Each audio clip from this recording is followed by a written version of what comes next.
Hi friends, இன்றைக்கி நம்ம கோவை சமையலில் ரவை வச்சு எப்படி குலாப் ஜாமுன் பண்ணலாங்கிறத பார்க்கலாம் வாங்க. ஃபர்ஸ்ட் அதுக்கு ஜீரா பண்ணிக்கலாம். 2 கப் சர்க்கரை சேர்த்துட்டு 1 கப் தண்ணி, ஏலக்காய் தூள், ஃபுட் கலர் சேர்த்துட்டு நல்லா ஜீரா பண்ணிக்கோங்க.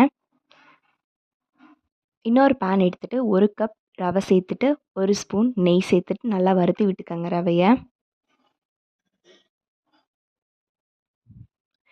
அதுக்கப்புறம் 2.5 கப் அளவு பால் சேர்த்துக்கோங்க. நீங்கள் எந்த கப்பில் ரவை எடுக்கிறீங்களோ அதே கப்பில் பால் சேர்த்துக்கோங்க. 2.5 கப் சேர்த்துட்டு நல்லா கலரி விடுங்க. கெட்டியாக வர டைமில் அடுப்பை ஆஃப் பண்ணிவிட்டு கையில் நல்லா உருண்டை பிடிச்சிக்கோங்க.